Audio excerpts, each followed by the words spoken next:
Hello. Today's video is yet another expedition that nobody asked for, but you clicked on it, so I assume you care to some degree. Thank you for carrying. Carrying? Yeah, thank you for carrying your support for me. Anyway, this is going to be a tier list talking about Kyoto Animation anime produced by the legendary, wonderful studio Kyoto Animation, of which I am a very big fan of. I would say they might be my favorite anime studio, and I say might because there are a couple that I would put in the discussion of best ever, or at least my personal favorite. I am a big fan of Studio Trigger aesthetically, and also I'm actually an even bigger fan of Studio Shaft aesthetically, but Shaft has not been doing a whole. They're not doing so hot nowadays, unfortunately. So they're kind of losing ground in this discussion. But the thing with Trigger versus KyoAni is that while I do kind of enjoy, I think Trigger employs a greater amount of creativity and experimentation with their anime. KyoAni also provides a higher baseline of quality, not just, in general. I guess I am trying to say in general. Like, in general, for all anime, when you watch a Kyoto Animation anime, you are going to get one of the best looking, best produced, most well put together anime that this medium has to offer. They really should be discussed as one of the best animation studios in the world, anime or otherwise. I feel that strongly about them. Now, I assure you, this tier list is not just going to be me saying, oh, every one of these shows is the GOAT, or anything like that. I do have a range of opinions. KyoAni does have a range from good to not so good. So we will talk about them. We're going to talk about all the ones that I've seen, as you might have noticed because it says on the screen. There is a tier for the shows that I haven't seen, which it seems like a lot.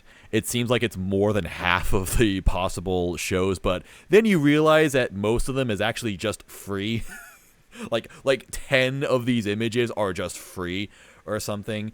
There are also some recap movies and things like that, like the two Hibike recap movies. I never saw them, but I've seen Hibike, so we're going to talk about Hibike. I think the big one that I have to apologize for is I haven't seen Haruhi. That's definitely like the one that I really need to see.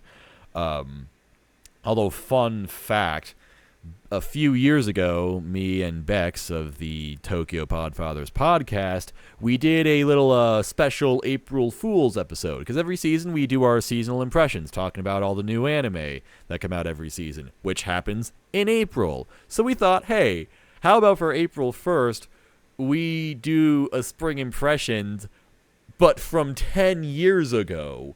So one of those shows from spring 2009 was Haruhi season 2, or I don't know how they actually classify it. Is it season 2? I don't really know. But what I do know is that the episode that I watched was one of the Endless 8 episodes. So maybe we could actually say that I've seen like season 2 of Haruhi, because I've seen 8 episodes of it. Technically, no, we won't do that. But I have seen that, and it was honestly kind of boring. Didn't have much to say about it. But yeah, it was a fun little thing that we did. Yeah, evidently I haven't seen like the 2000s KyoAni stuff. Most of the 2000s KyoAni stuff. I'm pretty sure one of these is Full Metal Panic. I actually don't even recognize some of the stuff like on the left over here. Like what are these shows? I don't know. I don't recognize them, or maybe I do, but it's like I don't know. The images can be kind of vague and confusing. Speaking of, that actually ties into the first one that we'll talk about. I kind of tried to order this. Oh, hang on. This is not technically ordered. Well, I kind of ordered it, but I also wanted to go like by series. So that also kind of complicates things. Let me do some last second arranging here. Okay, yeah, I think this is somewhat chronologically. It's probably not perfectly accurate. Tamako came after Love Chunibyo, pretty sure. I'm not fully confident. I want to think Hyoka came after Love Chunibyo. Or was it before? One was spring, one was fall. We know what, whatever. It's semantics. Who actually cares? What was I just trying to say? Oh, I think I was just trying to say I kind of wanted to go chronologically, but also I want to talk about one series at a time, so I don't want to jump all over the place. So anyway, let's just do it in this order. Sorry if this is a confusing order or whatever. So first thing is Clanad. Now, full disclosure, I actually have no idea if this image is Clanad or if it's Clanad After Story. I really have no ideas. I haven't seen After Story, so I'm sorry if this is wrong. But either way, I'm just going to put it in D tier.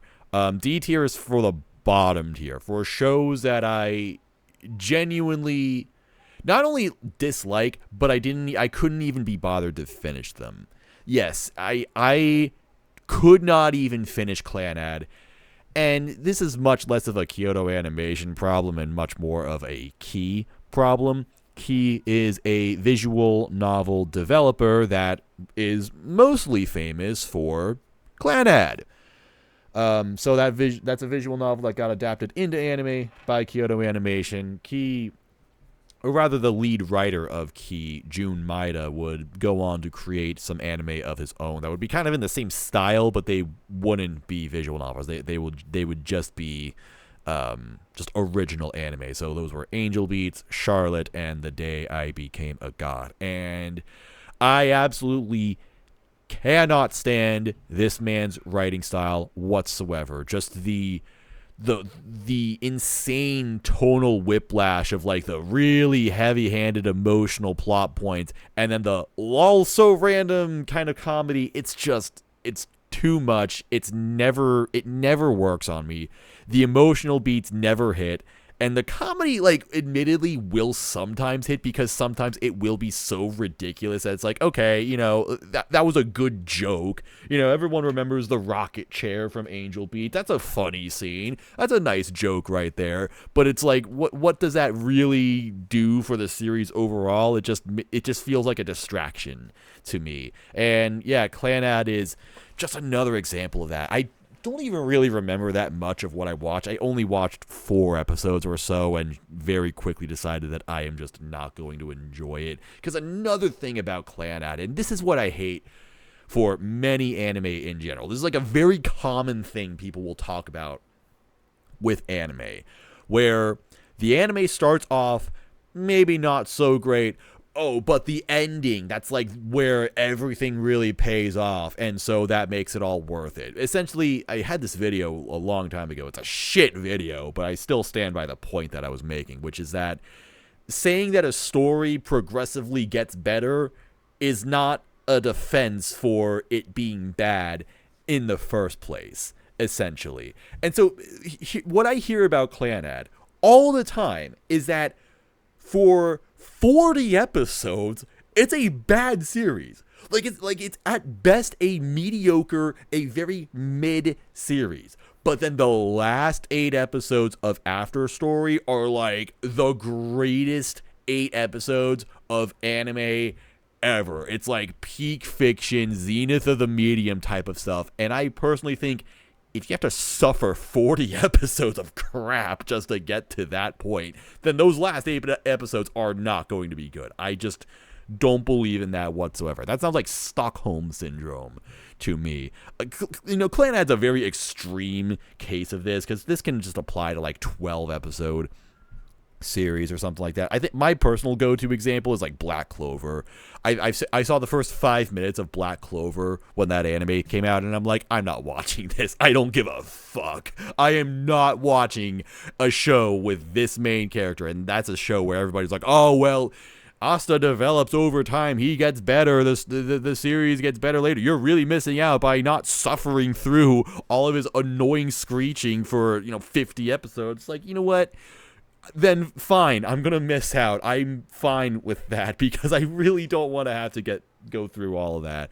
So yeah, Clanad is just not my thing. Just like on a base level, like on a story, like aesthetically, from a storytelling perspective, it's not what I enjoy. I don't like the writing and the combination of its humorous sense of humor, it's just ridiculous sense of humor, and then it's, huge, heavy-handed emotional beats. And also, I hate I was saying this isn't as much of a KyoAni sort of thing, but I hate the character designs from old Key series. I mean, like, old Key is like the peak of just like cringe moe design. I mean, like no, man, this is this is terrible. This is just awful looking. Like, why are her eyes like that? Why are they so big, and then why are they slanted? It's like, no. And that's a Key thing. That's not, KyoAni just adapted the character designs essentially as they are, but I hate it. I don't like anything about it. So I'm sure if I watched all 48 episodes of Clannad, I would suffer a lot, and I would just be very angry that I made myself do that. So it will be in the bottom tier. Okay, but beyond that, we are getting into some good shit. So we've got KyoAni Season 1. KyoAni is kind of like the flagship moe anime, the flagship slice of life anime, the epitome of cute girls doing cute things. It's just cute, peppy, fun, funny, likable high school girls starting a band in high school. And, it is largely about being a band, but much more like just having fun in school and just kind of having like this shared interest and characters riffing off of each other personality wise. Now, I think the first season of KyoAni also embodies a particular trope with slice of life anime where they start off very slow because they've got to, and pardon the pun, get the band together. Essentially, introduce all the main characters of the main cast. It's not until late into the first season, I want to believe that Azusa is introduced in the first season, right? I think so. Like, yeah, Azusa, I'm pretty sure Azusa is introduced late into the first season. And that's when the cast of this anime is fully assembled. And then that's when it can just, like, essentially go off and do its thing. But it does feel a little bit, slow. It can be kind of boring in the early episodes. So, it gets better later. Whoa. It's not like it's bad in the beginning, but essentially this first season feels like a warm-up. It's a solid anime for sure. It's an enjoyable anime. It's like a 6 or even 7 out of 10 anime. I actually think I might have given it an 8 on my Animalist. It was a while ago when it was 2016 when I watched it. It was actually 2016 when I watched most of these shows, and I'm not kidding. I watched Clannad in 2016.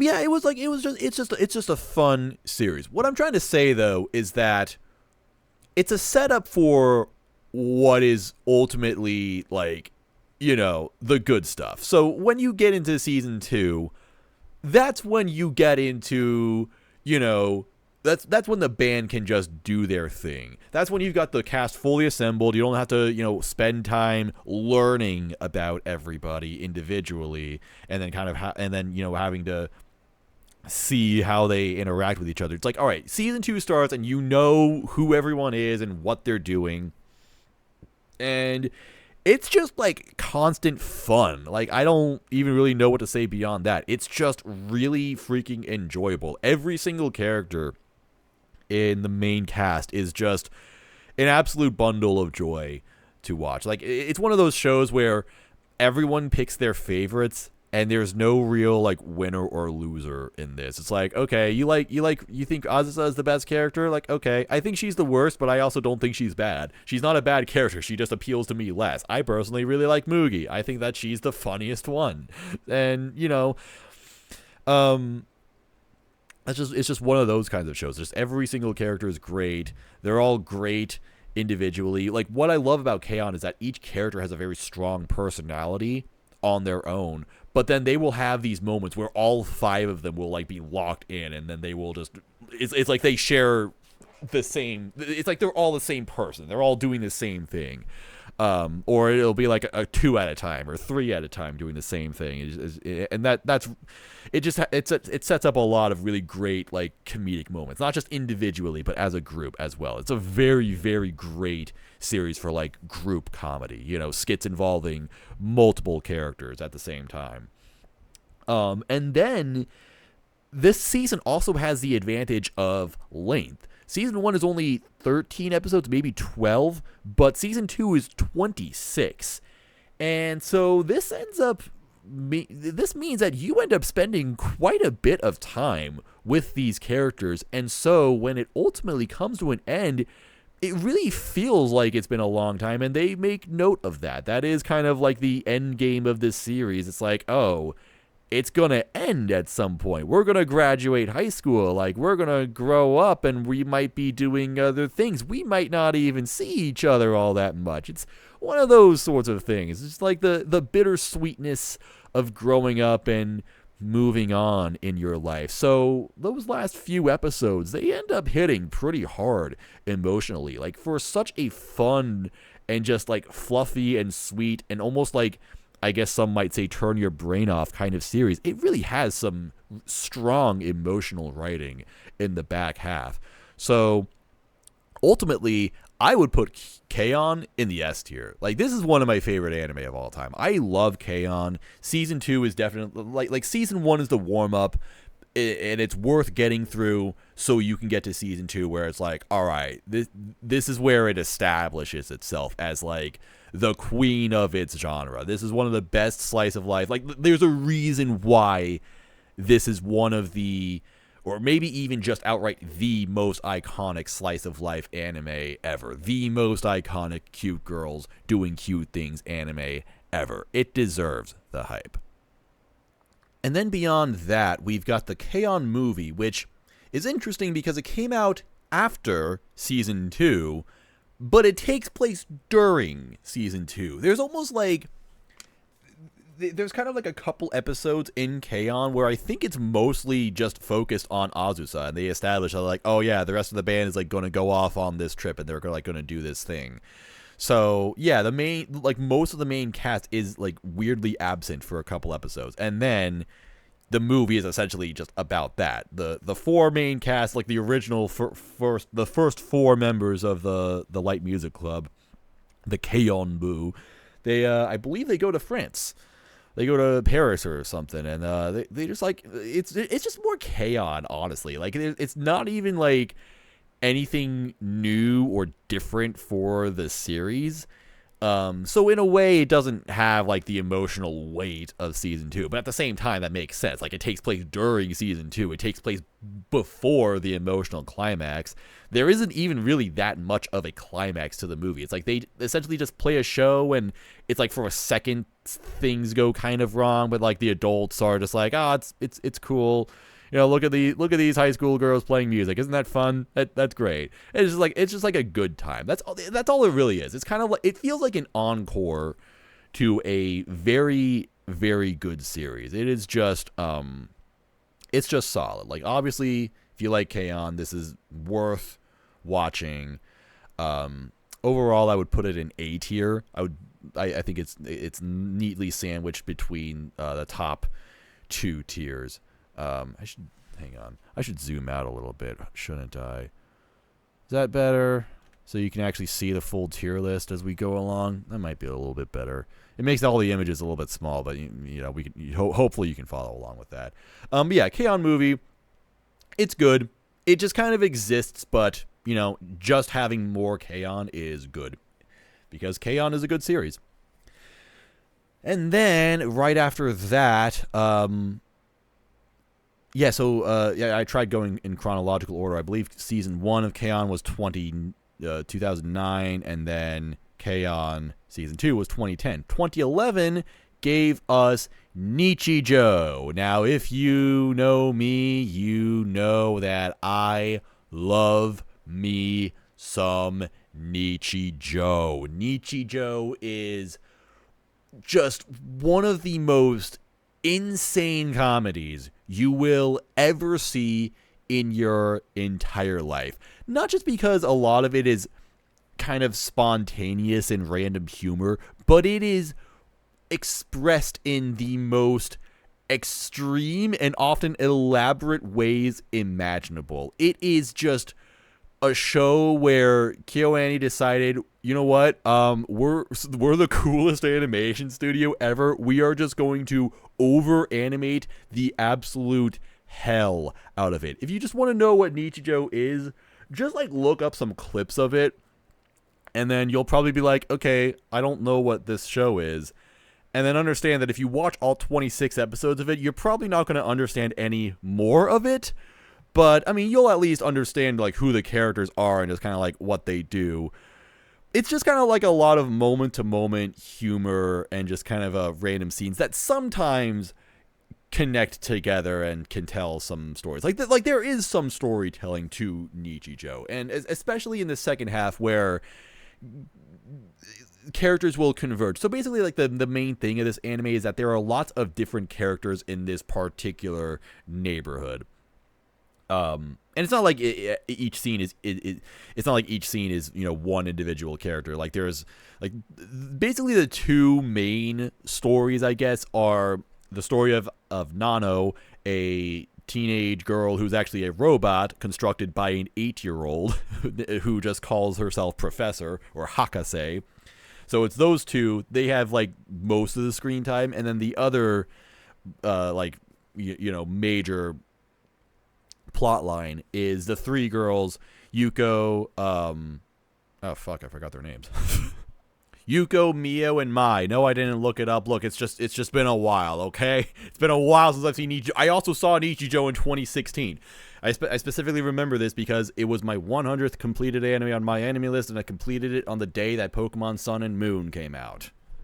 Yep, I have very oddly specific things like that. So yeah, and it's these three who are essentially just going to school, but the school, you'll see, is very strange. Like, there will be deer that show up, and that's a strange thing. And the three girls themselves, like two of them are relatively normal. Like, Yuko and Mio are relatively normal. Mio is someone who's like Mio's like the most normal, like probably the only like truly normal character in the entire cast. Like, she's just a normal person for the most part. The only like somewhat weird thing about her is that she likes to draw a lot of BL manga. That's her goal in life. But like she's legitimately passionate about it. She kind of treats it like it's embarrassing, but you know, she kind of lets people into it. She lets people onto the secret later on. So yeah, that's like her thing. And Yuko is just like kind of not even like spastic, but she's just very weird. She will often pick up like very random things and just like she'll say "Selamat pagi" sometimes when greeting people, just because she just feels like it. In fact, I did that for a bit. I said "Selamat pagi," which I mostly attributed to a Nichijou reference, but I also didn't want to like appropriate culture, I suppose. And then there's Mai, who just never talks, and she's always doing something completely unexplained. And then the other two are just like, all right, you know what? Let's just leave her be. That's just Mai, whatever. And yeah, there's like obviously lots of hilarity with all of these characters, with like just lots of random things happening, and then the expression of it through the art and the visuals and the sound design is just incredible. In the second half, you do start to see like these two main casts converge together. Like, Nano will actually go to school with the other characters, and then there's one teacher who's aware that she's a robot and is trying to dismantle her or something, but nobody else knows that she's a robot or whatever. It's like lots of ridiculous, screwy things. There's also a talking cat. Hakase gets a cat and then develops a collar that can make him talk, named Sakamoto. Just like lots of weird things. It's hard to explain Nichijou. That's the thing. It is really difficult to explain it, but all I can say is that I enjoyed pretty much every minute of this anime. It has many of my favorite scenes in all of anime. It's one of my favorite like visual aesthetics that anime has presented. It's just a beautiful, gorgeous anime. And for as, you know, crazy and random as it can be, there are some, you know, strong emotional hooks for it sometimes. Like, there are some really, really nice, comforting scenes between Hakase and Nano, especially. I love Nano as a character. Like, Nano, like, really goes through a lot of character development, and it's really fun to see. So, it's not just a complete lol random, shit post anime. It definitely has lots of elements of that, but once you dig into Nichijou as an actual show, you will come to find that there are, like, there are arcs to it. There is a lot more than just, random humor. So for me personally, Nichijou is S tier. In fact, you know what? Let's just order this. Nichijou is definitely above KyoAni Season 2. And get used to hearing Nichijou being placed above other things. Like, for example, this next one, which is Hyoka. Oh boy, do I have some things to say about Hyoka. Mainly that I just think it kind of sucks, to be completely honest with you. This is one of my hottest takes in all of anime. I've come to find I think Hyoka is an extremely boring series. I absolutely cannot connect with the main character whatsoever because he's boring and he's lifeless, and I understand that that's the point. But he's boring and lifeless in a way that feels unrealistic, where he literally just does nothing. Like, this dude has absolutely zero passion or personality or any sort of interest in anything, and he just, like, goes around saying, "Oh, I'm conserving energy," like a fucking plant or something. He's just weird, and he's very boring to watch. And then you get Chitanda, who's just, whose eyes glow up, and they're like, "Oh, I'm Kininimasu. I'm curious about this weird mystery that's occurring in the school. Come on, Hotaro, you've got Oreki-kun. We've got to solve this together." And I don't like pushy characters. I just don't. I would relate to Hotaro, where I'm just like chilling, just kind of doing me. But then someone like is really like not just eager, but insistent on breaking me out of that. I hate that. I hate it when people do that. I hate it when characters in fiction do that. Like, for example, I hate Kamina in Gurren Lagann. I love Gurren Lagann. Gurren Lagann is a great series. And I'm not even trying to say that it's, he's like a badly written character. I fully understand, like, the impact that Kamina has. But I just hated his personality so much. That's kind of how I feel about Chitanda. Chitanda is female Kamina to me. I mean, that's obviously not true, but I found Chitanda to be extremely, well, not extremely, but I found her to be grating. I found her to be irritating and annoying. And it starts off pretty slow, almost like an episodic mystery series, just about these various mysteries around the school that ultimately, like, don't really mean a whole lot, but, it's just like stuff for the characters to do. It's fine. The one that I did kind of like is the last one of the first half. So I dropped this anime. So let's just get this out of the way. D tier because I dropped it. D tier is for dropped. Although I enjoyed it more than Clanad, so I'll give it that.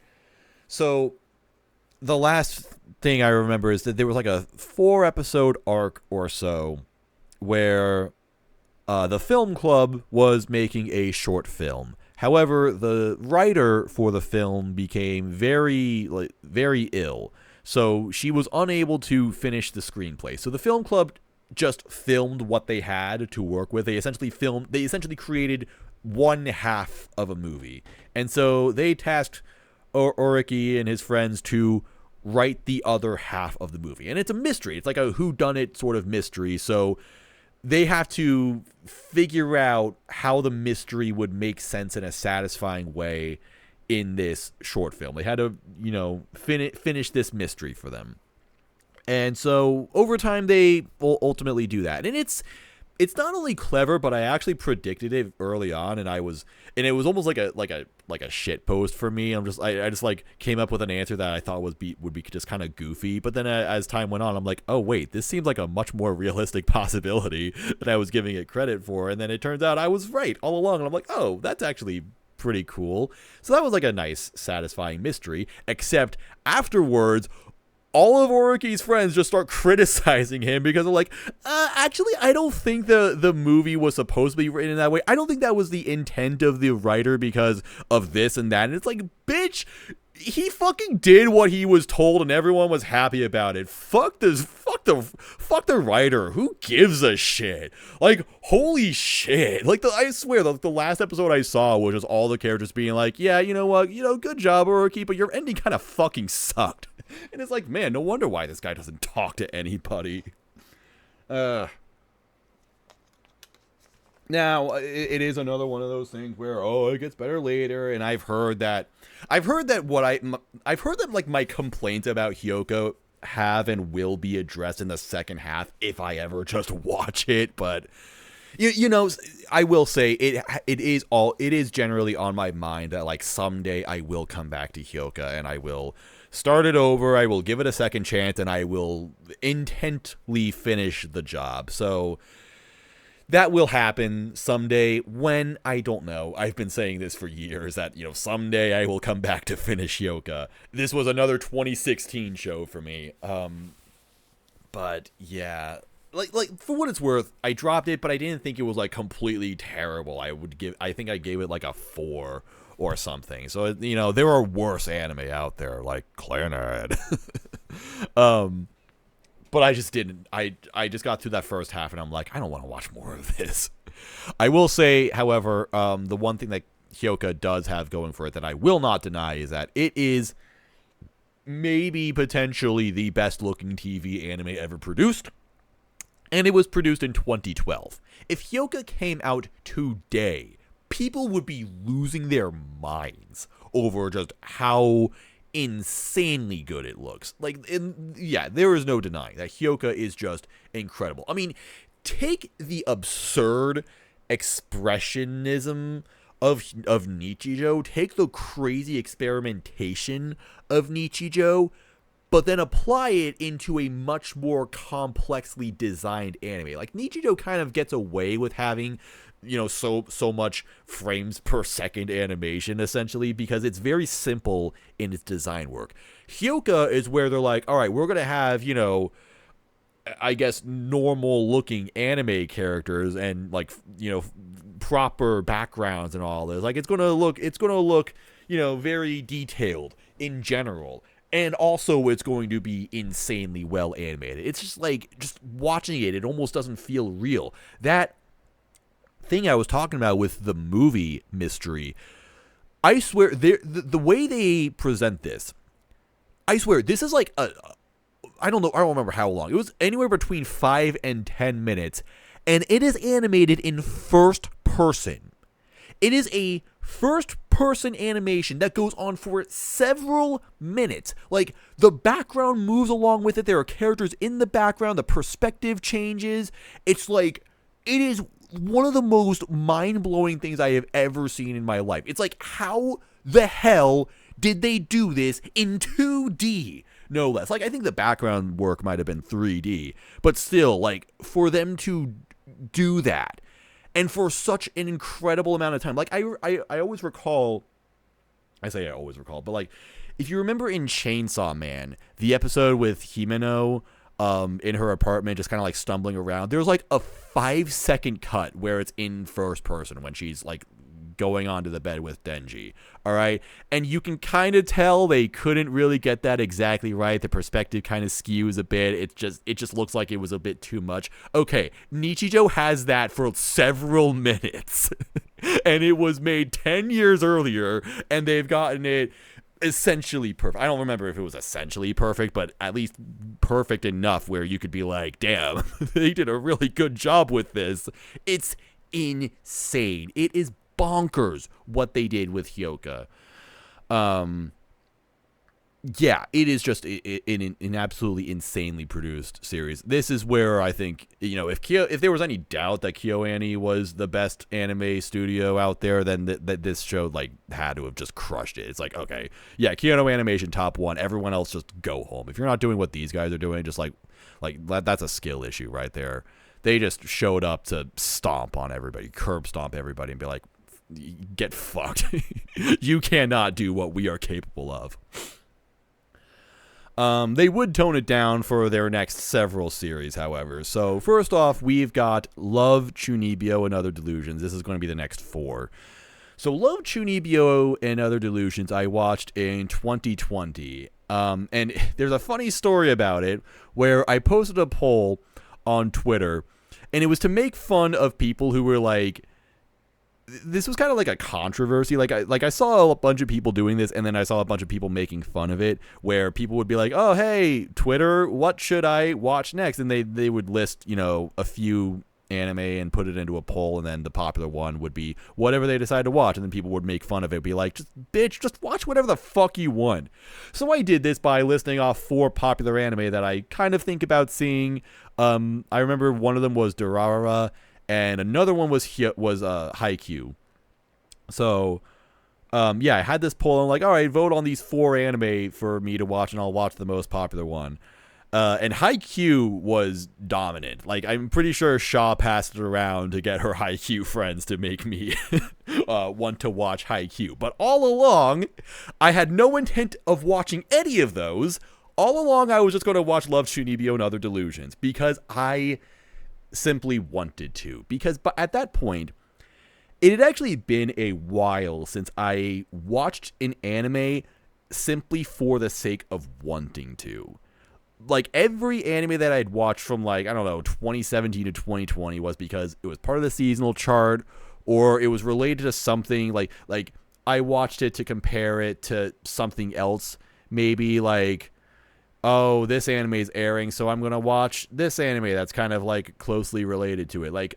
A big reason why I was watching a bunch of these KyoAni shows is because there was, I was just getting started with anime essentially in 2016, so I, knew I was hearing that KyoAni was so good. Specifically, we'll get to this later, but Myriad Colors Phantom World had come out, and people were shitting on it, oh, this is the worst KyoAni anime ever. So I'm like, okay, I'll see other KyoAni anime and see what they're all about. So so I watch a bunch of KyoAni shows just to be like, okay, now I understand the context of this anime that's airing right now. So this point in it was early to mid 2020. It was May 2020. I honestly remember specific dates. It was a very, very low and dark point in my life, and I just thought, you know what, I'm just going to do this because I feel like it. There's no point to it. There's nothing to be gained from me watching this. I'm not going to be watching this as a social media clout sort of thing. I'm not going to be watching it because it's popular or anything. I'm just going to be watching it because, you know what, I just feel like I would like it. Because I really enjoy the Chunibyo archetype of characters. If you don't know what that is, it's they call it middle school syndrome.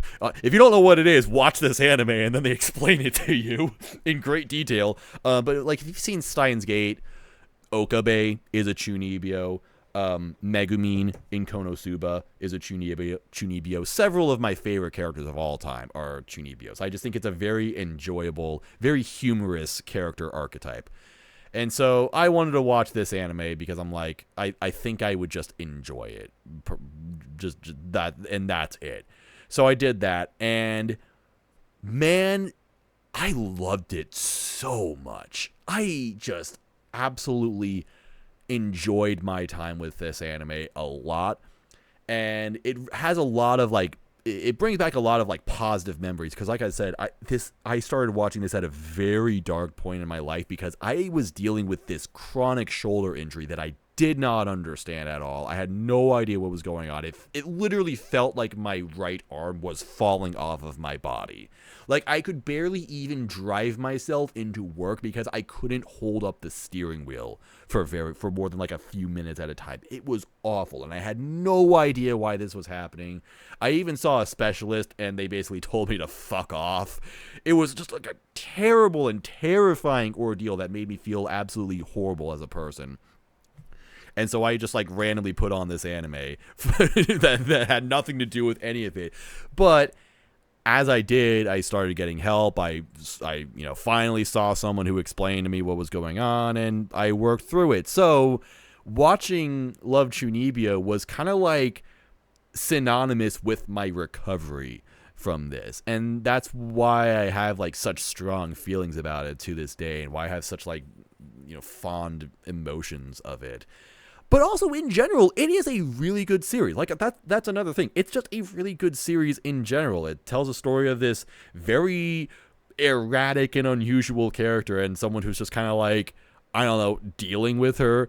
I guess just someone who finds himself like randomly bumping into her a little too often, but then learning about her and then thinking, oh wait, actually I think I want to help this person. There are things I appreciate about this person, and it's a romance. That's what it becomes. It's a romance, a very cute romance, very nice romance.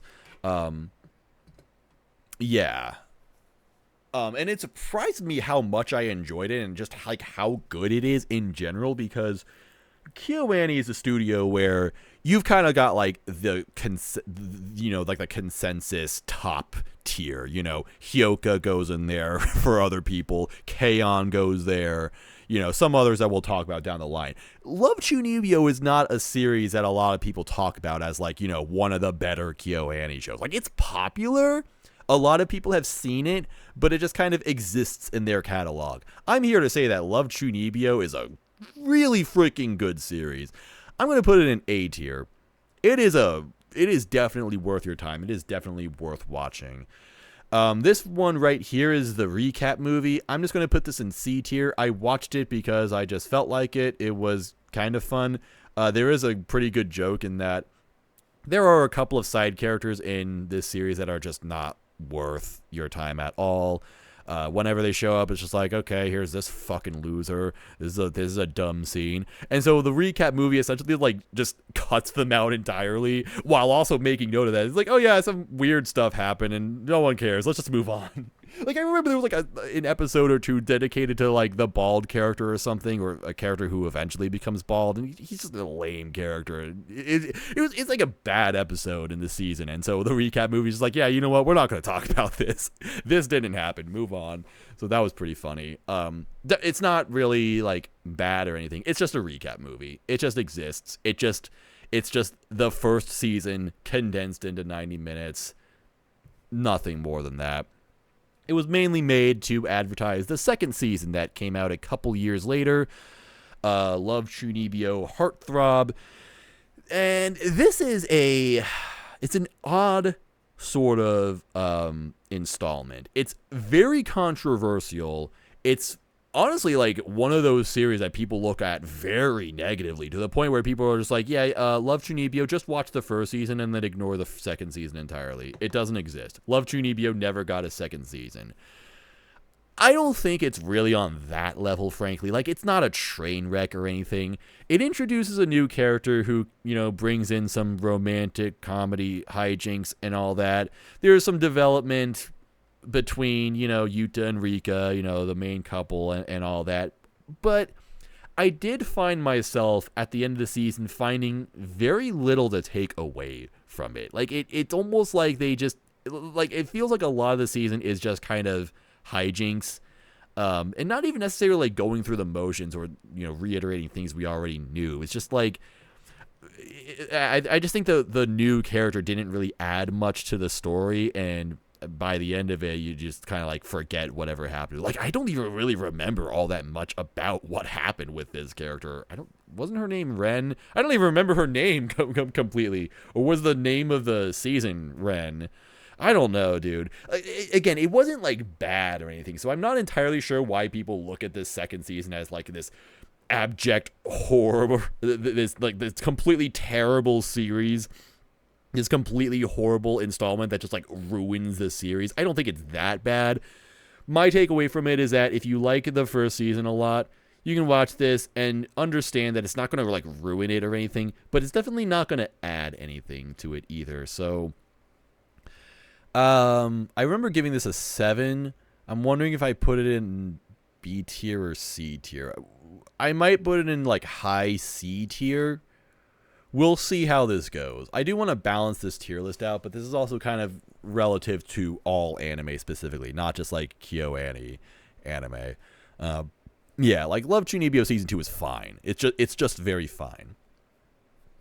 Here's the thing, though. I would say that it's worth watching season 2 anyway. Just get through it, stomach it, because there is more to come after it, and it is the movie Take On Me. And it's kind of funny. A lot of people don't really know about this. Like, this just kind of came out, and it wasn't that big of a deal, I guess. It was a few years after the second season. Like, season 2 came out in 2014, I think, and then the movie came out in 2018. So, yeah, there was a pretty long gap between installments.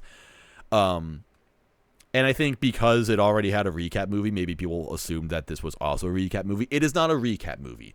Take On Me is actually the conclusion to the season, the whole series. Like, it is the official true ending of Love Chunibyo and Other Delusions. Like, Yuta and Rika decide that they really appreciate each other, and so they run away from home.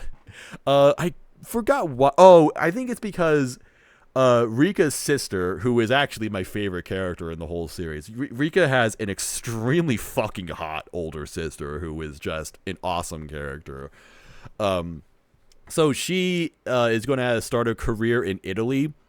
So Yuta and Rika are like, no, I don't want that. And so they try running away from home so that that doesn't happen. And it ultimately is like a silly hijinks sort of thing, but it does really strengthen and develop the relationship between these two characters a lot. Like, basically whatever people wanted from the second season, Take On Me offers. This is like the true sequel to the first season that people really wanted. I mean, you know, that new character, Ren or whoever, she does show up, like she still exists, but she doesn't really do much. Like, this is where, like again, this is what people I think really wanted from the second season. Just focus and development on Yuta and Rika's relationship. The side characters are on this side. Like, the other girls, Nibutani and fucking what's the girl with the hair? That character, Dekomori. I remember. Yeah. Those two are like around and they're like trying to chase down Yuta and Rika to bring them back home, but ultimately it's just like hijinks and they don't really do a whole lot. But they're on the side. And that's great. So you get a lot of really great moments with Yuta and Rika. And also a very cool thing about this season is that this is kind of like the Avengers of KyoAni, where Yuta and Rika will actually go into various other settings of KyoAni anime. Like, they go into the setting of Tamako Market. Like, they are just there in the Tamako Market or whatever it's called. And it's awesome. And there are lots of like references and callbacks. Mainly visual callbacks. It's not like, you know, like other characters don't show up, and it's not like that much of a crossover, but it's a lot of like, oh, hey, this thing from this series is in this movie. That's pretty cool. And I really enjoyed that. It was a lot of fun. So personally, I would say this is where Love Chunibyo establishes itself as an S-tier series. I think it is definitely, like I said, stomach season 2. It's not that bad. Get through it so that you can get into Take On Me. Take On Me is what you wanted season 2 to be. And it's not like some other movies where it feels like a condensed season, essentially, where you know, some anime movies kind of feel like they're just a TV season shortened a bit. No, this one is it's pretty well paced. It feels its length. It doesn't feel like it needs any more or less. It's a very solid, well put together movie. Hell yeah to Love Chunibyo, though. Like, I really enjoyed my time with Love Chunibyo. I will never forget it. It is just, it's such a cute series. It's such a funny series. It's awesome. I just love it. Next, we get into Tamako Market, which I just kind of alluded to earlier. Tamako Market is another series that isn't really regarded as a top-tier KyoAni series, and I think that's fair. And Tamako Market is pretty contentious because the core of the series is fine. If the core of the series is just this fairly ordinary character who lives in a somewhat unique setting, but not like an unrealistic or weird setting. It's actually based off of a very real place in Japan. So if you love those Place Japan kind of shows, like, oh, Place Japan, wow, this is the show for you. But there are weird things about this anime. Most notably and controversially is that there's this fat talking bird named Deru, I think it is. It's Debu or Deru? I think it's Deru. And apparently he's like connected to some kind of royal family that thinks Tamako should be a part of it or something like that. And it's there's like some weird subplots in this anime that kind of distract from the overall core of just this ordinary character in a setting with another ordinary guy. It's a bit of a romance. They're like childhood friends, but they kind of become closer through some things. You know, there's some school slice of life aspects to it. Like, it's overall solid, but it does come off as a bit unfocused. And also, there are things in this anime that kind of feel like they were done better in other series, like the slice of life school kind of stuff that's in this anime. It's like KyoAni definitely did that stuff better, but it still has a cool setting and it still has some nice characters. I think it's worth watching. I remember giving this a 6 out of 10. And I'm actually someone who will defend some of the weird supernatural stuff because I think it sells the overall like theme of the series, which is that it's just a series where you don't necessarily have a whole lot, but you still got some nice people around. You've got something to do in your life, and really that's all you might need. That's all that some people want at the end of the day. And so all this like weird, crazy stuff with, you know, the like Egyptian royalty or whatever, it's just like, who cares about that? I just want to make mochi, man. I just want to grill for God's sakes. That's what Tamako Market is all about.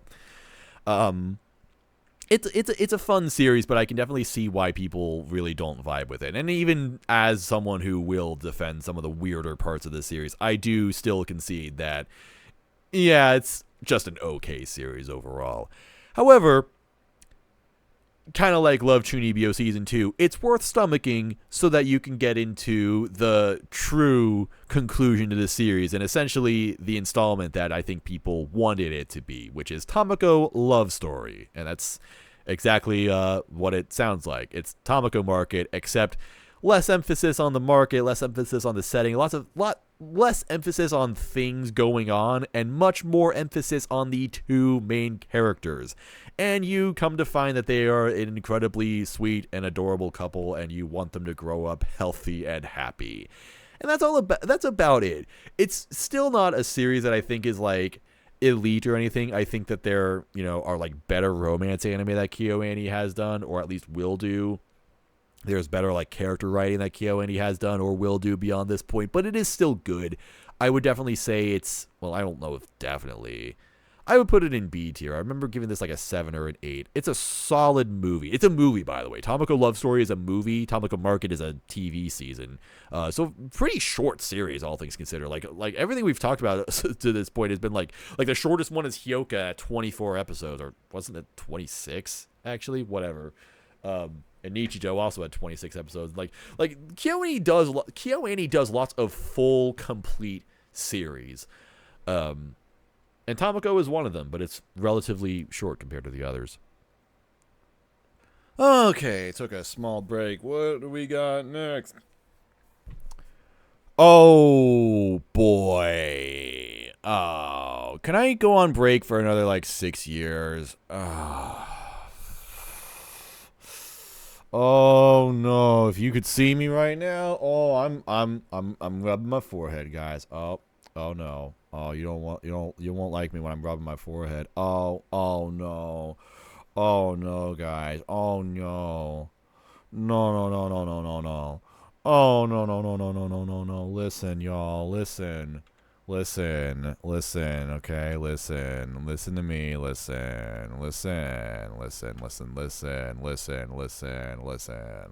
okay? You gotta listen to me. You gotta listen to what I'm saying here. If Kyokai no Kanata was made by literally any studio other than Kyoto Animation, it would be remembered as the absolute garbage that it really is. This show fucking sucks, and I'm tired of people pretending that it doesn't. It is legitimately, and I am not even like it sounds like I have an axe to grind, but like there's no real point for me going after this series or anything. It's not like I don't like. I mean, I love Kyoto Animation. Look, I love Kyoto Animation, and I'm not trying to be a contrarian because, frankly, it's not like this is that high up on the KyoAni hierarchy. It's not like this is a series that people, super fondly remember. Like, this is kind of on that tier of like Love Chunibyo or Atomika Market, where it just kind of exists. People enjoy it. Obviously, it's I guess well liked. But it's not like it's on the same level as, KyoAni or, Hyoka for some people, where, people think it's like a masterpiece. That being said, watching this show was baffling. Like, I couldn't believe just how awful and, like, frankly, tasteless it is. Like, this is a weird and uncomfortably creepy show. Like, and creepy in some ways that's intended, because it does have like some kind of horror elements to it, which was pretty weird for Kyoto Animation. But no, I mean like creepy in a lecherous, perverted way, like creepy in the way that people think Mushoku Tensei is creepy, which sounds extreme, and that is a bit of an extreme comparison until you get this one scene where one of the major characters of this series spends like a full minute talking about every single body part of Glasses-chan, like the main character, the main girl of this series, and how like it turns him on because it makes her resemble a little sister. Like, this is just a cis-con, and that's his entire shtick. And so he just like makes extremely sexually harassing comments about this girl. And, like, nobody does anything. Like, nobody throws him out of a 30-story building for it or anything. It's, like, it's fucking weird. There is some fucking weird stuff in this anime. And I seriously, watching it, I'm just like, hello? Does nobody notice? Did nobody notice this? Like, what the hell? Like, people just are okay with this series existing. Nobody really pays any attention to it. Nobody is really calling it out on being a really creepy and uncomfortable show. I mean, just on a base level. And I guess you can, complain this is almost like, I don't know, I'm complaining about something that nothing can really be done about. But, like, the main thing with this anime is that the main character is Glasses-chan. Her name's Mirai. I don't want to call her Mirai. I call her Glasses-chan. She is like a demon slayer or something like that. Like, there are these specters or something in the world, and so this girl does something. She exercises them.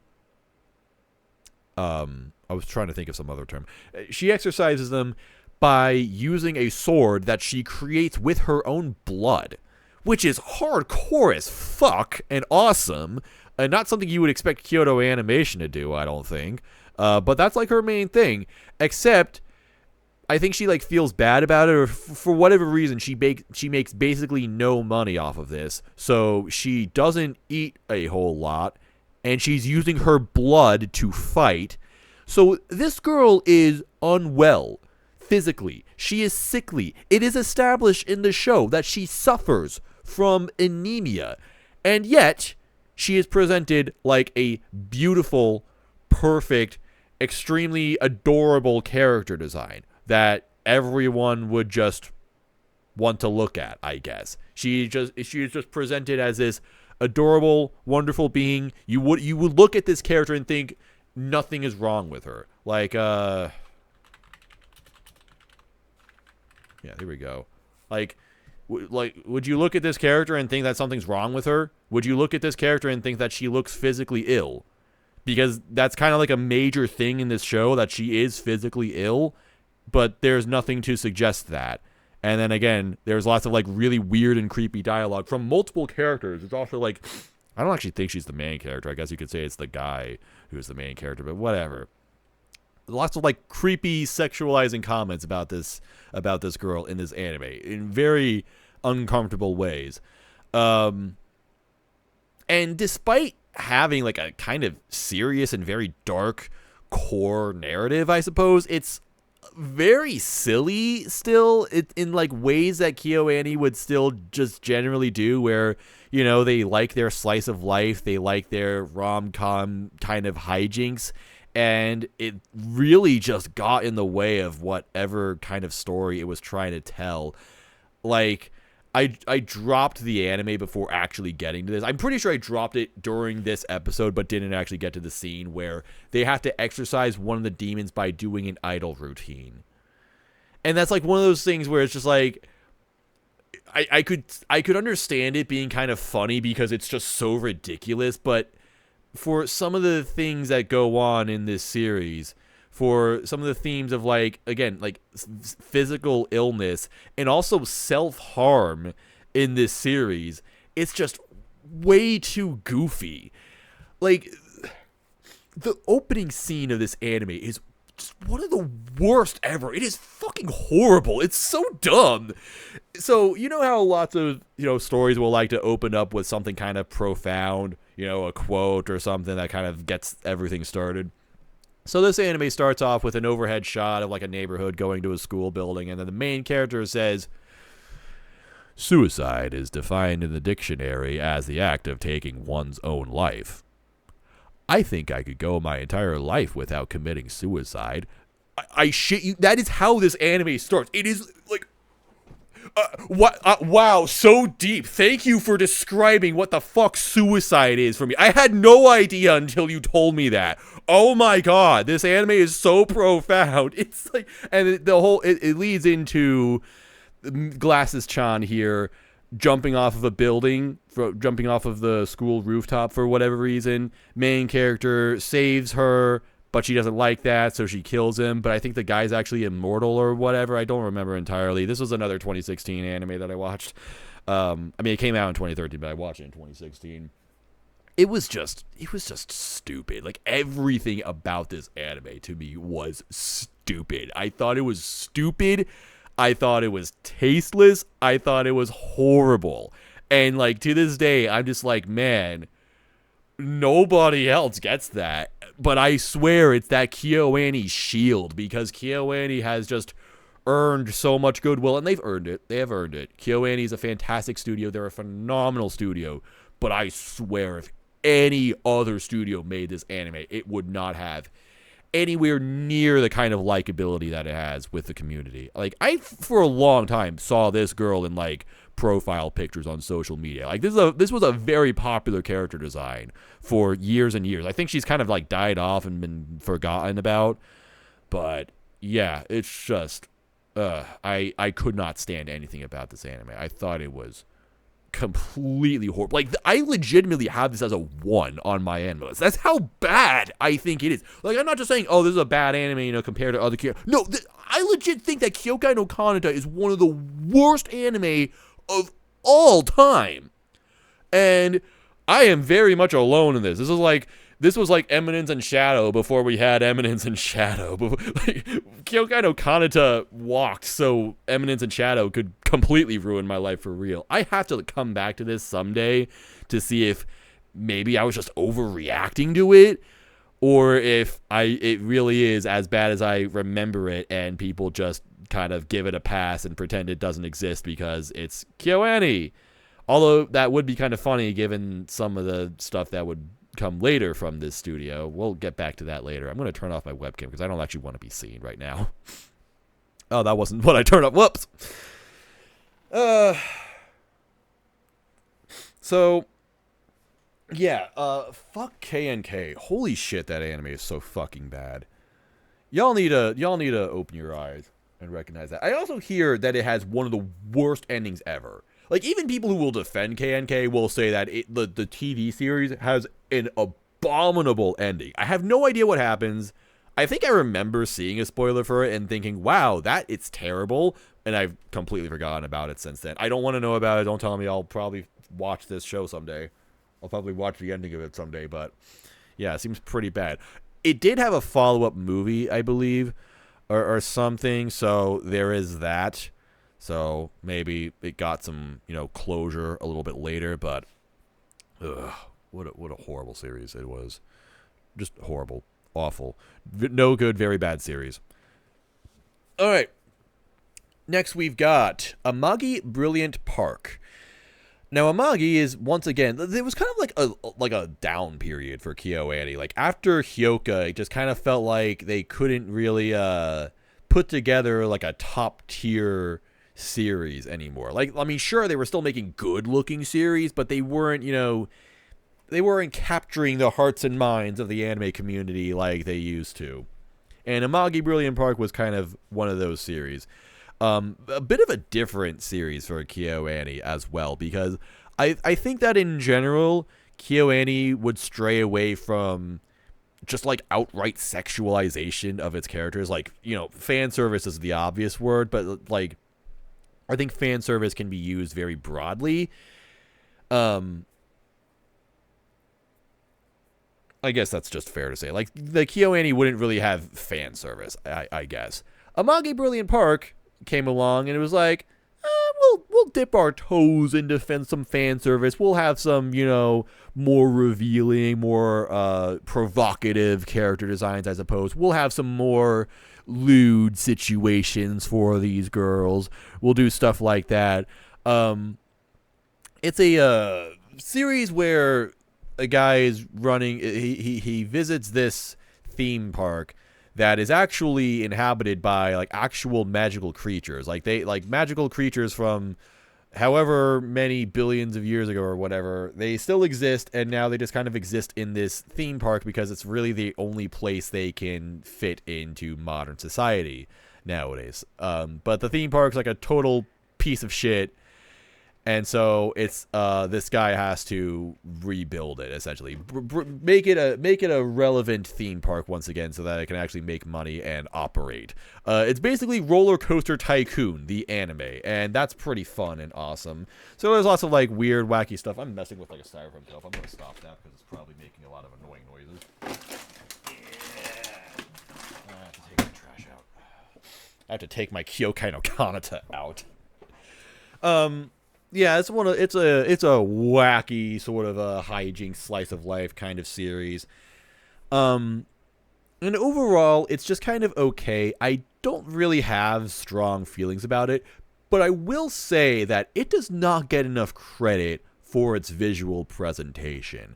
Again, KyoAni, we know that they're a great studio and all of their stuff is going to look good, but Amagi Brilliant Park is actually one of the more experimental anime that they ever did. Like, there's a lot of like weird kind of like lots of weird complex animations in this anime that you're not really going to get from a lot of other KyoAni series, and I attribute that to the director Takemoto, who was also the director for Hyoka, and he would later on be the director for Maid Dragon. I legit think that he might have been the best director at Kyoto Animation. Like, everyone loves Ishihara and Ishidate, and especially because they and Yamada Naoko, because they do all of like the top tier KyoAni stuff. But Takemoto is the guy that would have like really out there ideas and execute them really, really well. So I think Amagi Brilliant Park is still a worthwhile series in the KyoAni canon. I think that it is one of the better presented KyoAni anime, which is really saying something. The thing is, there just isn't too much to it. Like, it tells a story within a season, but it doesn't go on beyond that. Like, they didn't ever do a follow-up to Amagi Brilliant Park. There is no season 2, there is no conclusive movie or anything like that. So yeah, the story is pretty open, and you just kind of like, it just kind of ends, and it's like, okay, well, that was fun, but there wasn't too much of a point to it. So it can kind of leave you feeling like, oh, that was just kind of a thing that existed. I think I would put it in the I don't think it's better than Tamako Market. You know what? I actually don't even know if it's better than any of these. Maybe I'm underrating Love Chunibyo. How do I want to do my tier list? Because the thing is, this tier list is also like significantly better than the D tier. That's the thing. Like, this is where you get to like things that I hate, but then C tier is like, yeah, these are like solid series. They're just not as good as the ones at the ones above them. I've got to put like at least one of these above. I think I'll put Love Chunibyo season 2 above that. Yeah, because Love Story definitely deserves to be there, and Tomoko Market, yeah, that's fine. And okay, yeah, it's like a 6 out of 10 series. It's worthwhile. It's fun. It's funny. It does have some cool stuff into it. Mostly like the best thing about it is the visuals. As can be the case with many KyoAni anime. But it is worth visiting in the KyoAni catalog, especially just to showcase just how talented this studio is. Alright, now, here is Hibike Euphonium, which I think kind of spurred some sort of revival within KyoAni. This was like the comeback arc for KyoAni. It's like, alright, we had some duds in the early 2010s. Y'all didn't love Love Chunibyo as much. Y'all didn't love Tomoko as much. Y'all didn't love Kyokan Kanta or Magi Brilliant Park as much. Here's where we get back to good old cute girls doing cute things, although I would struggle to really define it as that. Like, this isn't really a moe series per se. I would say it's almost like the spiritual successor to K-On, but in a much more serious way and in a much different fashion. So in a way, it's the only real similarity it has to K-On is just that it's about a high school band, but it's school band. It is a school concert band. So that's what they're doing in this anime. And I would say, honestly, there's less of a cohesive cast, and it's more about two characters specifically. Kumiko and Reina are like it's actually interesting. Hibike Euphonium has a very interesting way. It has a very interesting method of storytelling where a lot happens in this anime, but not specifically revolving around the main character. The main character is just kind of present in a lot of things. Now that I think about it, it's very similar to how Vinland Saga tells its story, and I'm not entirely sure how I feel about that. How I feel about Hibike Euphonium essentially being the same thing as Vinland Saga. I mean, but when I put it that way, like, yeah, both series are about lots of things happening in this this world that they inhabit, but they don't really have direct involvement with a lot of these things. So Hibike has a very wide cast, a very large cast, and a lot of smaller stories that on a surface level aren't really all that interesting, but they overall contribute to the bigger picture, which is, some kind of school competition, some kind of shared combined goal that all of the characters have. But each character, has their own way of doing things. They have their own things going on. Sometimes it involves other characters and stuff like that. So it's a really cool series that tells its story in very interesting ways. And Kumiko is not necessarily a bystander to all of it, and she does have, some of the strongest development in the series as the main character. But I do really appreciate how all of these small character stories kind of converge, and ultimately it's like it's kind of like scattered about a little bit until you get to the ending where you actually get to that competition, to that goal, and you see all of the small stories and all the little like challenges that have been presented to all these different characters. They all like unify into this one point, and then you get this big satisfying payoff to it. It's a story that it's a very, very well-written anime. Maybe not in like a deep way, but in a way that I think is very, very cool and fascinating. Very fun to watch, and top-notch production from KyoAni. I mean, again, like, you're going to expect great quality from them in general, but this is up there. This is one of those series that people consider to be masterpiece tier, and I think I would agree generally. I don't have it quite on the same level as like my true favorites, but it can definitely hang out with them. So yeah, A tier series. I think the first season is like a low 9 for me. It is very, very good. Then we get Hibike season 2 a year later, which is mostly the same, except it does have a few episodes. There's a 4-episode arc in this season that does feel a lot slower because it's a lot more focused on a couple of characters. There are these two new characters. I mean, they're not like new characters. They're characters that have already been around but were kind of unseen in the first season. So there's some kind of a plot between these two characters, and they have like long-standing history with each other. They have like some drama going on, and it's kind of affecting the band and all of that stuff. Personally, I didn't find it all that interesting, and I think that it just made the season a little bit slow, a little bit of a drag to watch, honestly, these first 4 episodes. But once that hurdle is cleared, like once that arc is done, then you get like what I want Hibike to be, which is all these small character stories kind of running parallel to each other, but overall working towards the same combined goal. And it does have a very similar thing towards the end where it's like, all right, we've got this competition that we've all got to work for. There are these challenges. You know, Kumiko has this particular thing that she needs to work on. There's some stuff with her and Reina and all that. There's some guy that also exists, and people at the internet because how dare Kumiko not be written as an explicitly gay character? This is bullshit.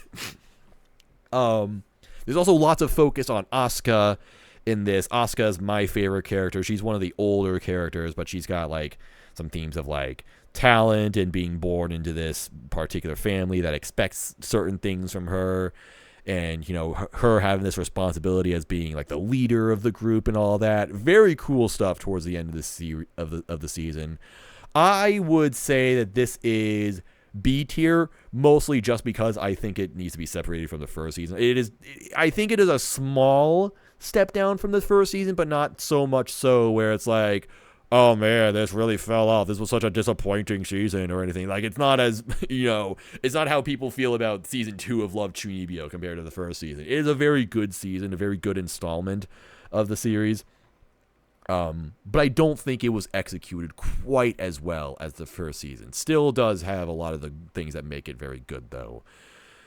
Then you get the movie, what was it, like Chiaki no Finale, I think, which despite the name is not the ending of Hibike. There is, I believe, a true Hibike season 3 that will come out at some point. Like there's definitely more Hibike Euphonium that they will make, and that's going to be like the official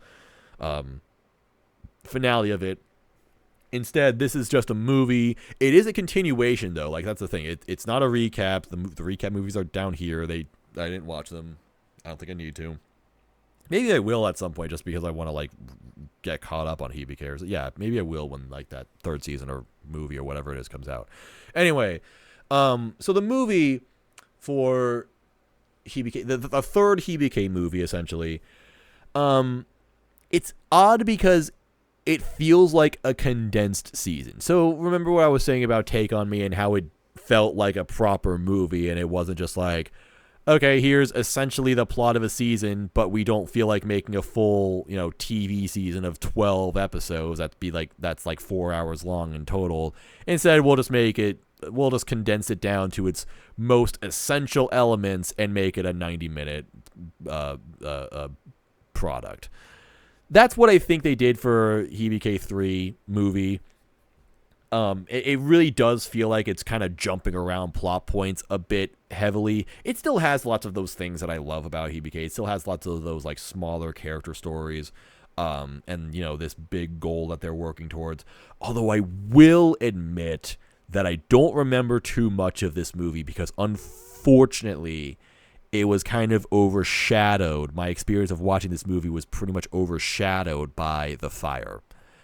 So if anybody doesn't know too much about KyoAni, history lesson here, in 2019, the studio was hit by an arson attack. Like someone actually came into their building and poured gasoline like all throughout its interior and set it on fire.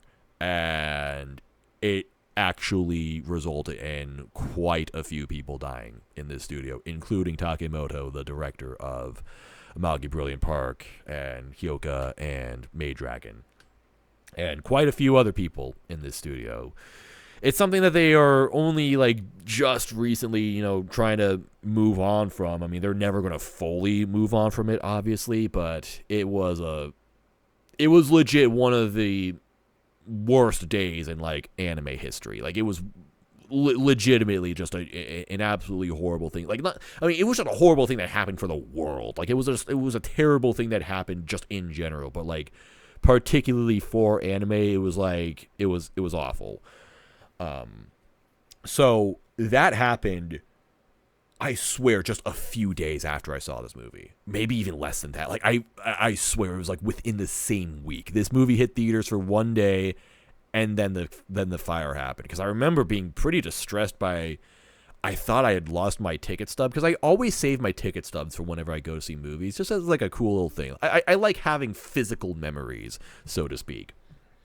So I remember like freaking out about it, like looking through everything, like, oh my god, did I accidentally throw away the ticket stub for Chiaki? Like, of all things, I threw away that.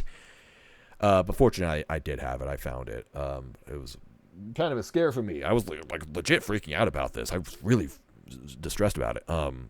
It was a terrible time. Honestly, it was just really, really bad. So, unfortunately, I don't really have too much to say. I don't actually remember too much about this movie, because it's like something terrible happened immediately after I watched it that just like wiped it away from me. So I remember liking it. I remember enjoying it. It was more Hibike, but I can't really say too much beyond that. I'll put it in B tier. I have it scored as an 8 on my end. I just remember it feeling like Hibike season 3, but condensed down into a movie. And I was just kind of thinking, why didn't they just make a new season? I would have preferred that instead. But I do think they will eventually give us a season 3 of Hibike, and I am really looking forward to it, because this is a great series. Now, that being said, there is also one more thing about Hibike, which is Liz and the Bluebird, which is a spin-off movie of sorts about those two characters that I mentioned in the first part of season 2. That 4-episode arc that I said that I didn't like too much, they made a whole movie about those two characters. It's a very slow, kind of like atmospheric movie about, these two characters and how they're kind of like distancing themselves. There's like distance between them. There's like tension between them. It's very emotional, but not in ways that are like directly stated, which is why a lot of people really, really love this movie. And it is directed by Yamada Naoko, who was kind of like, the expert at this sort of thing. Like, she's kind of, known for expressing feelings and emotions in more abstract ways, and also through body language. So not through like a lot of direct means. So this movie is pretty experimental. It was done in a completely different style from the rest of the Hibike series. And it it still like takes place it's still a story within Hibike. In fact, the movie does reference it in a way where like Liz and the Bluebird is the name of a piece that they are practicing for, or actually I think it's a piece that like these two girls like know on their own, and they like bring it to the rest of the band, and they do actually perform it. Like, the band performs it as part of their competition in the movie. So there is that. I'm just going to be real with you, though. I thought this movie was really boring, and that's all I can really say about it. I felt very little watching it. I never liked these characters to begin with. I never found them to be all that interesting. I didn't find their drama, their stories to be all that interesting. I just didn't really come away from it appreciating all that much. But you know what? I didn't think it was like bad or anything. This is just one of those things where I just looked at it and I'm like, it ain't for me, man. Like people will love this, and man, the people who love this movie really freaking love this movie. I'm gonna put it in the C tier. It definitely does not deserve to be in. It definitely does not to be. It does not deserve to be put in the same tier as Kyokai no Kanta. I assure you that. Like, I respect the existence of this series. I think or the existence of this movie. I think it's nice. It's just definitely not something I personally enjoyed, and you're welcome to hate me for that. It's fine. You know, personally, I feel like me putting, like, it's actually kind of funny. I think me saying that Liz is mid is like that's more offensive to people than like me saying that Kyokai no Kanata is like the worst anime ever. like people will like just kind of like shrug that off and be like, whatever, I don't really like Kyokai no Kanata that much anyway. But Liz, that is an undeniable masterpiece. How dare you disrespect it like that? I don't think it's disrespectful to call something mid. I just didn't like it personally. Anyway, let's move on from it. I don't really enjoy talking about Liz all that much because of how defensive some people get about it. So, next we've got Museigen no Phantom World, Myriad Colors Phantom World. This was, weirdly enough, one of my initial exposures to Kyoto Animation. That's technically not true. Technically, my exposure to Kyoto Animation was when they made most of Inuyasha. Funny enough, which is not on this tier list, which is fair because it might as well be counted as a Kyoto Animation project. But we don't need to get into semantics like that. I think I'd put it in like B tier, frankly. I mean, it's a very formative and very important series to me, but I also don't think it's like, a favorite nowadays. I definitely have to revisit it because it's been such a long time. Anyway, Phantom World. So this came out at the very beginning of 2016, which is perfect because that was literally when I decided to like watch anime. Like, I mean, obviously I was watching anime before that, but I was only watching, a few shows that just sort of fell my way. A few things that some people would be like, hey, you should check this out. Or I'd be like, oh, this is really popular. I'll watch this. I watched Attack on Titan. 2015, I watched some stuff like my friends begged me to watch JoJo. So I watched JoJo. I got caught up to all of JoJo. I watched Shokugeki no Soma. I thought that was pretty cool. I watched Danmachi because that was really popular. And man, Danmachi fucking sucks. Wish I didn't do that. But 2016 is when I'm like, okay, I'm going to watch like as much stuff as I can. I'm going to absorb as much anime as I can so that I can be like a knowledgeable person about this kind of stuff. So that I can, talk about it like I know what I'm talking about. So winter 2016, I look at the My Anime List chart and I'm like, I'm going to watch 10 shows. Doesn't matter what they are, I'm going to watch 10 shows. And one of them was Myriad Colors Phantom World. So very important series to me, something that I fondly remember this time in my life. And it's weird talking about this series because it's not very good. That's the main thing. That's the main takeaway. Myriad Colors Phantom World is not good. And man, people were like legit, like borderline, if not outright offended when this anime came out. People were like crying, like, what happened to Kyoto Animation? Like, seriously, because I was kind of saying with Amagi Brilliant Park, like KyoAni generally strayed away from fan service, from like, I guess, over-sexualization of its characters, if you will. And so it would put, that series was like dipping their toes into it. And just kind of like trying out a little bit more provocative kind of stuff. The main girl in Phantom World activates magic by grabbing her boobs. That's not like a joke. That's not me like, interpreting something as the wrong way. No, like that's literally what she does. In this anime, magic is stored in the breasts. That is what I am trying to say. That is what Phantom World has established.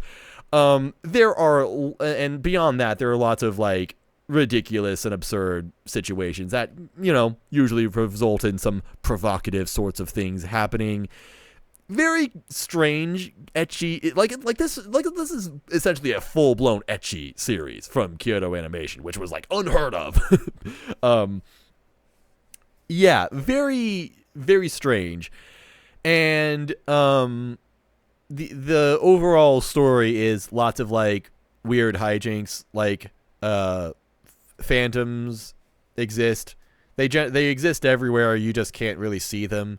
And, these high school kids got to do something about them because they mess up people's lives, even though they don't really realize it. Just one of those supernatural sorts of things that, it's just like, oh, here's why weird stuff happens in life. It's because of these phantoms, essentially. So it's kind of like a monster of the week sort of thing where a lot of the situations are just like absurd and goofy and result in like ridiculous things happening. I'm just remembering like all the characters' powers, and oh my god, they're all insane. Like insane, but not necessarily in the most fun ways. Like there's the girl who just like rubs parts of her body to, you know, activate various elements of magic. So that's cool. There's the girl who I actually thought was cuter. I don't remember any girls' names in this. But her power was that she just like her mouth just like opens wide. Like that's the thing. Like that her mouth just opens real wide, and then she like sucks in everything. Like she swallows phantoms, and it's like, all right, sure. That's a thing. And then there's another girl who she had the best design. She had like short pink hair, and she wore headphones around her neck, so obviously worst character design according to Colonel Panic. And her power was that she would go ah! Like that was literally what she did in the show. Like she would like she had some kind of voice power, and that's just how it worked. She would just yell at things. Very strange series. Not in ways that I would fully appreciate, but I will say that like I hated this series when it came out. I absolutely hated it. I was totally into the anti-hype where I'm like, wow, this is garbage, and it's why I watched a lot of other KyoAni shows in 2016, because I'm like, okay, apparently this is not a good introduction to the series. Everyone was like this is a shockingly bad series for this studio, so I'll watch, you know, what this studio is really about. I was adjusting something on my chair. You couldn't see it though. Thing is though, since then I feel like I've come to appreciate it a little bit more, just because it took itself so unseriously. Like there were a couple episodes I do at least remember one episode towards the end of the series where the main character got shrunk into like a child, and so the blonde girl essentially like took care of him like a mother would, and that had like some romantic implications, I guess, which I actually like. People really say that was like that's actually like a legit solid episode. I think maybe I'm not thinking of the right episode, but I remember people like will say like, oh yeah, actually, you know, some of the later episodes were pretty good in that anime. So there's that. But still, overall, it's a series that didn't really do anything serious to begin with. It kind of was like a Magi Brilliant Park, where it's just like, all right, we're just going to like fuck off with this. We're just going to have fun with it. And that's it. Don't take it too seriously. Don't, you know, think about it too much. It's just a good, fun time. Specifically, I remember I watched Kyokai no Kanata and hated it so much that I'm like, oh, people were just harsh to Phantom World. People were really mean to Phantom World, even though Kyokai no Kanata does so much of what this anime did, but like actually bad. Like Kyokai no Kanata is the lewd show that people took that's supposed to be taken seriously. This one is just like dumb fan service fun, I guess. Little bit of action, little bit of rom-com hijinks that you would, you know, usually expect from this studio. Still well put together, obviously. Just overall not good. Yeah, that's about it. It's about as good as Liz and the Bluebird. I'm going to post this still onto the social media platform that begins with the letter X, and man, I'm going to get so fucking flamed for it. People are going to hate what I have to say about this. All right, now let's get into the last few. Let's get this wrapped up. And do we have a banger right here? Koe no Katachi, aka a silent voice, a major feature film from Kyoto Animation directed by Yamada Naoko. This is probably the most serious series, the most serious sort of story that Kyoto Animation have ever adapted. Like pretty much everything they've done here is, an adaptation of a novel, mostly novels, some manga as well. And I guess visual novels if you want to count the 2000 stuff. Koe no Katachi is a manga adaptation. The mangaka is now currently doing To Your Eternity, just for the record, and it is a series, a very serious, very heavy, and just honestly emotionally intense story about disability, of abuse, bullying, self harm as well. Just very, very heavy topics in this series, and this ain't like, Kyokai no Kanata or anything where they, play some stuff off for laughs. This is a serious story. This is a very serious movie. There are no rom-com hijinks in this. There's not a lot of comedy in this generally. This is not a very relaxing, comfy sort of series. It is a very emotionally weighty series about a deaf girl and someone who essentially bullied her for quite a while in school, and then that bully is then essentially faced with the consequences, the moral and in some cases physical consequences of just like how much he messed up this person's life, and then the understanding the two attempt to come to with each other, with their own the suffering that they've kind of in a way inflicted upon each other. It's a very I genuinely kind of think complex story of these various things, like the complex story of abuse that doesn't exactly paint it in like a clear black and white picture. Like, I kind of have this meme where I say a particular character didn't really do anything wrong, which is, in my heart of hearts, it's not true.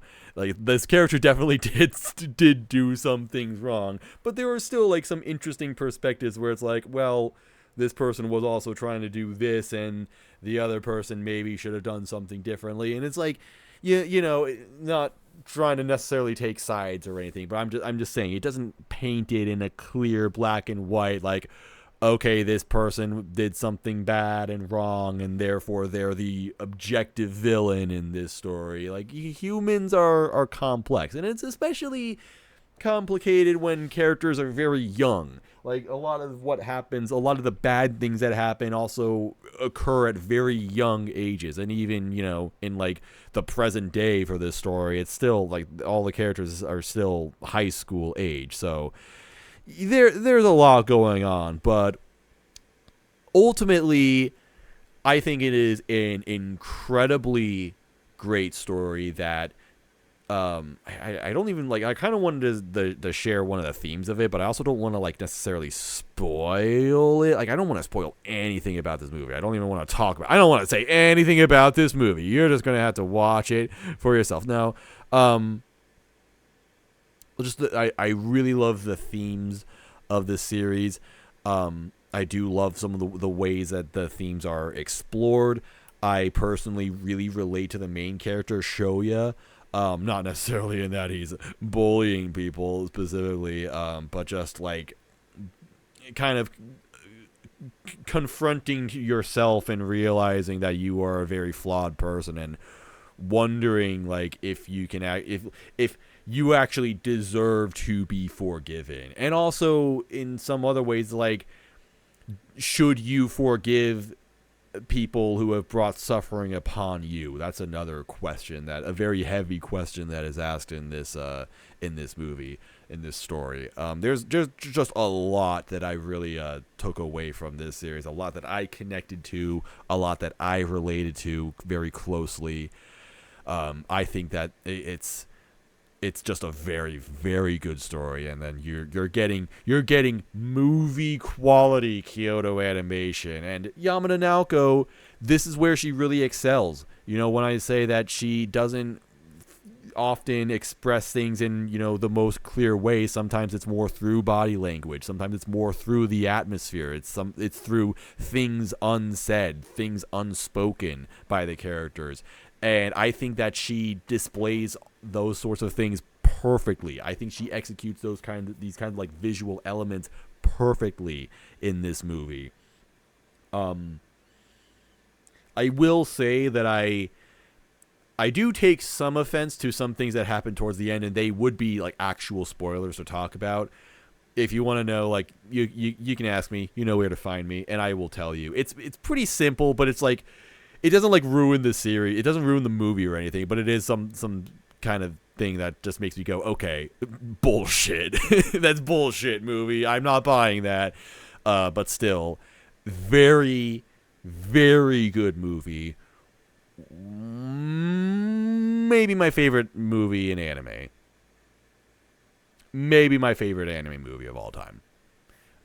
Definitely up there as one of the all-time greatest Kyoto animation anime. One of the greatest anime of all time. Like, this is one of those anime that you show to your family and be like, hey, I'm an anime fan. This is what anime can be like. This is one you show to people and be like, this is for adults. This ain't no, you think anime is some kids stuff? Please. I love A Silent Voice. It is an excellent, excellent film. And then, this really surprised me. A Silent Voice came out in like mid 2016, and then immediately after they did Hibike Season 2, which was fall 2016. And then winter 2017, the very next season, they bring out Maid Dragon. Like, Kyoto Animation would usually average maybe like 2 releases a year, usually like a TV show and a movie. You know, it's not like it's unheard of for them to have projects running parallel to each other or anything, but still, for them to have A Silent Voice and Hibike come out basically at the same time, just 2 just mammoth projects. I mean, one of the most beautiful looking movies you will ever see, and one of the most beautiful looking TV anime you will ever see, basically coming out at the same time. And then immediately after, they have another TV show coming out. It's like, where did they even find the people to make this? Where did they have the time to make this? What in the world? I was shocked when I saw that they were dropping something else in winter 2017. Although, for what it's worth, KyoAni themselves kind of declared that it wasn't going to be like on the same level of those projects or anything. They kind of tempered expectations by basically telling people like, look, don't expect too much from this one. It's almost like they just kind of did it as a passion project. It's like, all right, we're just gonna have fun with this. We're gonna adapt a manga, which was kind of rare for them in general. Like, most of the stuff they adapted was light novels, specifically light novels that were coming out of their own publishing firm. And they were like, yeah, we just kind of felt like doing this. It's going to have a more simple style that they actually hadn't really used since like Tamako, frankly. Like they're going back to like early 2010s. The overall less polished, less glossy look of KyoAni, the less detailed look of KyoAni character designs and setting designs and all that. Yeah, they were going to do that, and then they were going to adapt this, frankly, crude manga. So you want to talk about Myriad Colors Phantom World being, like, ecchi. Okay, this manga has, like, actual nudity in it. The guy who draws Maid Dragon, the actual mangaka, is someone who just really loves drawing giant breasts. He just enjoys it. That's it. There's no explanation for it. Do I have to explain why some people enjoy that? That's just what this kind of guy is like. He's very much in that, hardcore otaku brain rot, so to speak. I mean, I respect this guy. I'm not saying this to make fun of him or anything, but it was just a very strange sort of source for Kyoto Animation to bring about and adapt into anime. So, and I remember when this was coming out, no one was talking about this. Like, I swear, nobody was talking about the fact that a new Kyoto Animation anime was about to come out. It was like the 20th most popular show on the seasonal chart. Like, this just had no hype whatsoever. I saw like a trailer for it, and I remember it was like some weird, stupid moe rap. I remember something about Dragon and D-Cup, and I'm like, what the fuck is this shit? What is this fucking garbage right here? Oh my god, this is going to be like Myriad Colors Phantom World on steroids. It's going to be a disaster. And so I think I had that mentality going into it where I'm like, all right, I'm just going to watch a stupid dragon show. It's going to be fucking terrible. And I had a couple episodes where I'm just like, okay, well, that wasn't as bad as I thought it was going to be. And over time, I started to realize this is actually like a good show. Like, wait a minute. I didn't know this was a good show. Hang on. There are actually strong themes about family in this anime. Like, in a way, Maid Dragon, Miss Kobayashi's Maid Dragon, is kind of like a weird metaphor for like the traditional household, I think, where Kobayashi has this boyish look and she works a full-time job. She's the breadwinner of the house. So she's like the working husband. And then Toru is the maid. She's the stay-at-home mom. She's doing the cooking and the cleaning and all of the, home responsibility kind of stuff. And also taking care of the child. Who's the child? This other small lolly dragon that just kind of shows up. And then she just starts living with them. And that's what this anime is about. A very ordinary person, an almost like extraordinarily boring and ordinary person who's just kind of got nothing going on in their life, and then is someday just like a dragon shows up to their doorstep and is like, I'm gonna live with you now, and she's just like, okay, whatever.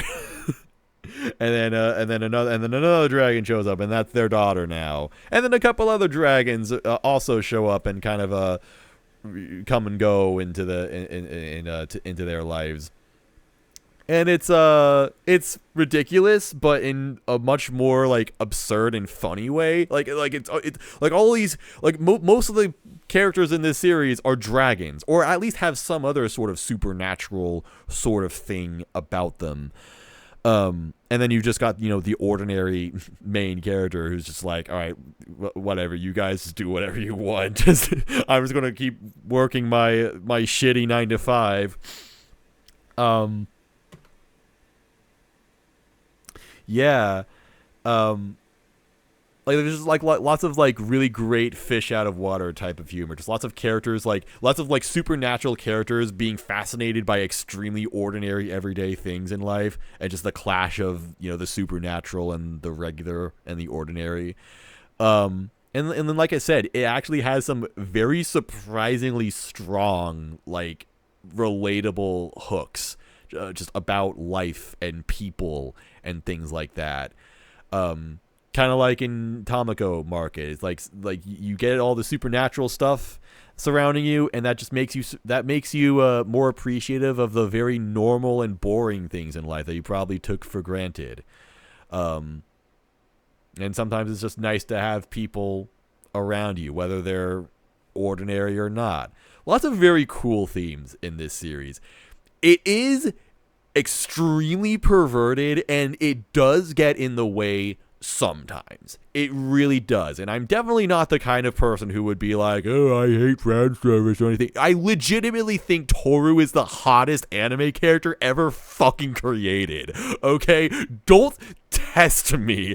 I will do things to Toru that I cannot explain without breaking several terms of service on this website. Okay? But I am saying that I do have some limits. There are some things that I appreciate and some things that I don't appreciate. I think Toru herself is fine. Then you get Lukoa, and you're just like, no thanks. That's a bit too much for me. And then there's lots of like kind of obnoxious fetishy humor that I honestly don't really think adds anything to the show. That's just like the mangaka being like, here's this thing I like, I'm putting it in the manga, fuck you. Which, I guess I kind of appreciate in some ways, but I, enjoy Maid Dragon much more for the storytelling than for the actual, sexuality of it, I suppose. But when all is said and done, the good things about this series are actually really good. I'm going to put this in A tier.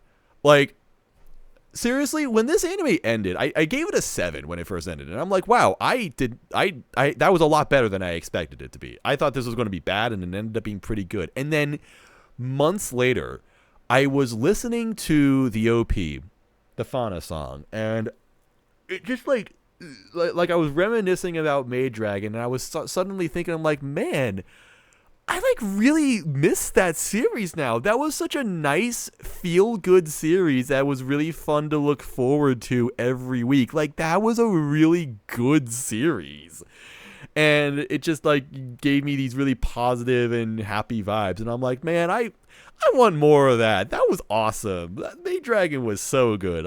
It just in retrospect, I ended up appreciating it a lot more. And now I actually have. Hang on, I think I should show you this. Here it is. It's Toru's tail.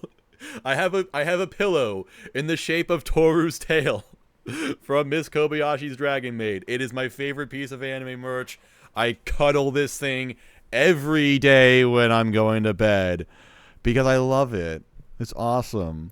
And you know what? It's one of those pieces of anime merch that I love because it's very practical. Like, I don't have to I'm not going to get weird. Like, if I had a Toru body pillow, that's obviously going to get me weird looks. Like, a lot of people aren't going to understand, okay? And I don't really want a body pillow anyway. But a dragon tail, any ordinary person would just look at this and be like, okay, sure, it's just a weird looking pillow. Fine. It's funny looking. I don't have to explain that this is the tail of an anime girl. I can just be like, it's a dragon tail. It's just a dragon tail. I thought it was funny, so I have it. It's nice. That's what it is. It's my favorite piece of anime merch. Oh, I love it. I love it so much, dude. This thing's so great. Yeah, hell yes to Maid Dragon.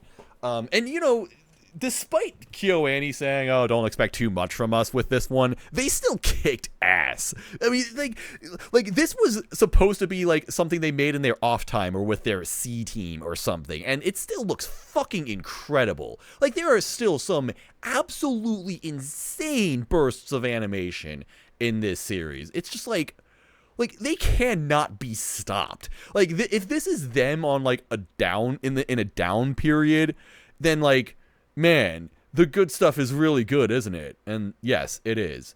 But yeah, Takemoto directed that one. Rest in peace. I really think Takemoto was the best director that KyoAni had. Probably even better than Yamada Naoko, who's generally considered to be the best one. It's just really unfortunate. Anyway, they would go on to honor Takemoto by creating a second season of Maid Dragon. I think they were already working on it when the fire happened, but they did come back to, I guess, finish it. I don't know if they ever said that this was the clear season or the clear series finale for Maid Dragon. It wouldn't surprise me if it was. I was actually a little bit surprised they did a season 2 just in general, but still, they did it, and it's kind of more Maid Dragon. I think that's all I can really say about it. I guess I don't have such strong feelings for it, but it was still very good. They did introduce a new character, which everybody was fearing because, they've already got the giant breasts character, which is Lukoa, as if, Toru and Elma didn't already have big enough titties. So no, then they bring in another character who they did the copy pasta of all right, so there's this transfer student and she's got huge boobs. She's got gigantic blah, blah, blah, blah, and it just devolves into gibberish. That's what this anime did unironically. It just did that. It's just all right, we're just going to keep bringing in new characters, and they're going to have even bigger boobs than the last one. As if you didn't think, you think it's not going to be possible? Don't fucking test me, motherfucker. Don't doubt the horniness of this mangaka, essentially. That's what season 2 was here to say. Anyway, yeah, so they brought in this absolutely obnoxious looking character. who, it was a controversy, but whatever. I actually don't really give that much of a shit because it turns out this character didn't really do much anyway, and there were some kind of funny things with her, like her weird fucked up hands. That was a pretty funny joke. So yeah, it's basically just more Maid Dragon and not really anything else. Like, I don't really think it added anything to the series. It's just an extension. I'm gonna put this in B tier. Yeah, I think this is a fair placement. It's all right. I'm glad it exists. I'm glad they made more Maid Dragon. If they made even more Maid Dragon, I would probably appreciate that as well. I just don't remember them doing a whole lot new or different with it. And then the last anime on this list is Violet Evergarden. Now, Violet Evergarden for most people is in that top tier. It's, a masterpiece that KyoAni has delivered. I have very complicated feelings about Violet Evergarden, and I will concede that they are most likely self-inflicted. It's probably my fault that I don't like this series as much as other people will. Because the thing is, when Violet Evergarden came out, this had maybe the most hype I have ever seen for any anime ever. Like, I'm not exaggerating when I say that this anime had otherworldly levels of hype.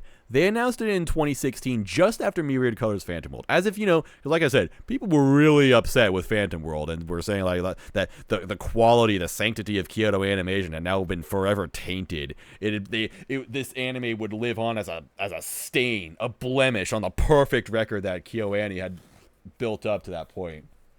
So, a couple months after that, they dropped this trailer for a new project called Violet Evergarden. And it is one of the most absolutely insane things anybody has ever produced. Okay, like, it's not a stretch to say that it might have been the best animated, like the best piece of animation that Kyoto Animation has ever put onto a screen. Like, it was absolutely insane. Like, and even just hearing about like how it was made, it's like one of those things where it's like it's so insane and complex that it took actual like creative methods just to make it work in the first place. Like the frames apparently were so massive that they were like papers stacked onto each other, like papers stapled together, and just being like they had to go out of bounds to make it because it was just so ridiculous and there was just so much going on with it. It's just like it's one of those things. It was absolutely insane. And it was like a 30-second teaser for this thing. Okay, so yeah, it was absolutely obscene what they were doing, and people were like, "Oh my god, KyoAni's gonna like this." Like, this was like KyoAni saying, "All right, here's Hyoka 2. You thought we peaked with Hyoka? We're gonna fucking show you the next level of animation. We can do even better than anything we've done before." So yeah, people were going insane for that. They previewed it at Anime Expo in 2017, and it actually that created a funny loophole on my anime list where if you went and saw it at Anime Expo, they wanted to like make sure that people could mark it on their list because technically it was possible to watch the first episode of Violet Evergarden. So Violet Evergarden was then classified as a summer 2017 anime, and I'm pretty sure had the top rating of all time on my anime list or something. It had a very, very high rating because basically everybody who saw it at Anime Expo was like, that was the greatest thing I have ever seen in my life. Like, seriously, it was insane. So in summer 2017, you basically got like the most popular anime that can't actually be watched, but it's just like stuck there at the top of the chart, and it's got a super high rating. And then finally it came out in winter 2018. So people were just like screaming over it, but about how this was like going to be the next level of animation. It was going to be the greatest thing of all time, the best thing KyoAni has ever made. And personally, I wanted to capitalize on the hype by making it a project with the then named Our Anime Podcast. I was thinking, hey, why don't we do a weekly series where we talk about every episode of Violet Evergarden? That was going to be That was my thing, essentially. Back then, we were still a very small podcast. Like, it had technically been going on for a couple of years by that point, but I had only been in the group for a year, like less than a year at that point. And the thing is, we weren't even all that much of a group. It's like the podcast had a Discord server that existed so that we could, get together and, plan a podcast and then record it in the voice chat. But it's not like we were talking to each other all that much. I mean, like, some of us were friends, like Bex and Bacon were friends, Shaw and Tay were friends, but that was like about it. It wasn't that much of a friend group. It was almost like everybody was just kind of like here by some sort of circumstance. Like, we were all brought here by, I don't know, just a coincidence that we were here, I guess. We would bring in a guest to, collaborate with us in the podcast, and then once we were done with them, once we had like put out the episode with them, we would kick them out. They would be removed from the premises. So like, it wasn't much of a thing, honestly. It was just sort of this thing that existed as part of the subreddit vaguely, and that was about it. So by around the end of 2017, we did sort of kind of have this goal to like take it more seriously, I guess. So going into 2018, I'm like, hey, why don't we do a weekly series about Violet Evergarden? Because this is going to be such a huge deal for anime, right? So that was a thing that everybody signed off on. They're like, sure, let's do a weekly series. We called it Violet Ever Weekly. And my goal was to have 2 different guests every single week, which I did mostly accomplish. Like, there were some weeks where I couldn't get 2 guests or something, but this would be easily solvable because instead of, immediately kicking everybody out whenever we were done with them, I actually kept them in the chat. I would keep them in the Discord in case I needed them again. Like, I'd bring someone in for like the 2 guests that would be on for week 1 is like, all right, they're just there in the Discord like forever now.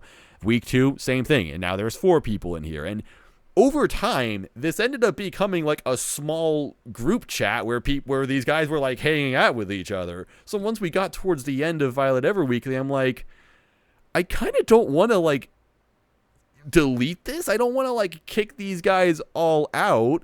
I would feel kind of bad about that. Why don't we just have the server be open to people now? Just have it open to the public. And they were like, okay, sure, why not? And that has essentially been that's kind of like where a lot of things have come from with the now Tokyo Podfathers podcast. Like, a lot of the people in the podcast Discord are there because they were there on Violet Ever Weekly. SFA was on Violet Ever Weekly. Marsky was on Violet Ever Weekly. Panic was on Violet Ever Weekly, if you can believe it. That's where I met a lot of these people. So it's crazy. There's like how much of an impact that had. However, I kind of got lost in the weeds. I should be talking about Violet Evergarden. The point of all this is that doing this weekly podcast and kind of making it like a project, it kind of made watching Violet Evergarden a chore for me. And the other thing is that it didn't immediately click with me. So basically, I've got this disconnect where I'm watching what has basically been sold to me as the greatest anime of all time. Like, I was essentially promised that this was going to be a 10 out of 10 undeniable masterpiece, and I'm watching it just kind of not really feeling much from it. Just kind of thinking it's, yeah, okay. It's a very slow, weighty, emotional story, very episodic story about this very strange character who kind of like grew up in this war, and basically her only goal in life is just like, she's very directionless in life, so instead she just kind of commits herself to writing these letters. But they're like, it was a very unique and specific thing. It's like she writes letters for other people, but they have to be written from the heart, I guess, if that makes sense. I don't remember the specifics of it all that well. I'll just say that the emotional core of the story just didn't really do much to move me. I didn't find the characters all that great personally. So I'm kind of faced with this conflict of, where I don't feel all that strongly about really anything that's happening, and that's going against the insane hype cycle that this series had. And also, I'm kind of making it almost like a job for myself, where I'm, essentially making myself make content out of this every single week.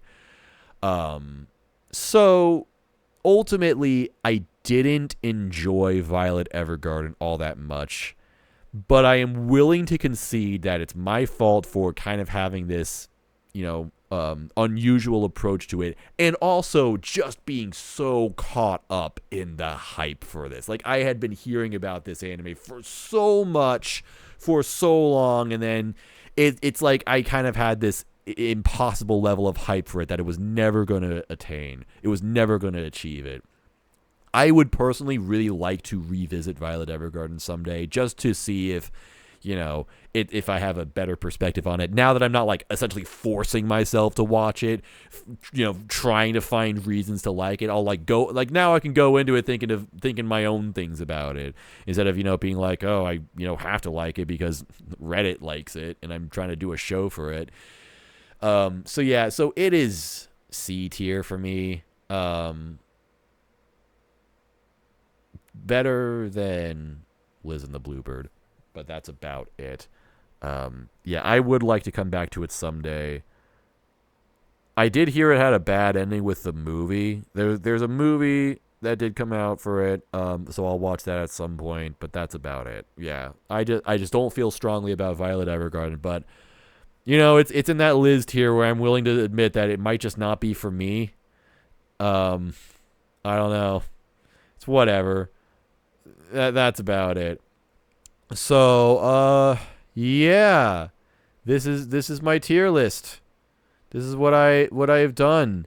This is what I think about KyoAni anime. I think that the best ones are obviously super freaking good.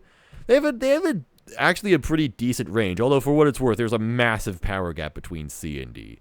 Like, actually, you know what? I don't like Phantom Wheel that much. I'm sorry.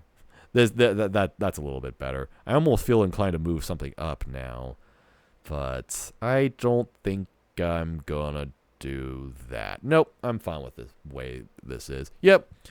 Any way I want to order this? No. Let's see.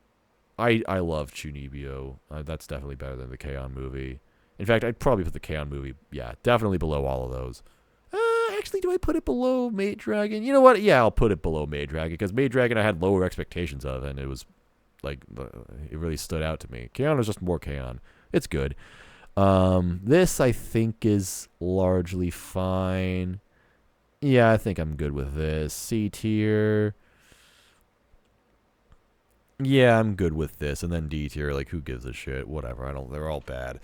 But yeah, so they do have a very interesting range. They do have some of my least favorite anime of all time, but they also have some really, really freaking good anime in general. So that's my list. I hope you enjoyed. If you didn't, tell me why. And maybe I'll see you in another tier list. Maybe I'll do another one of these someday. Maybe for another studio or something. I don't know. So, yeah. Goodbye.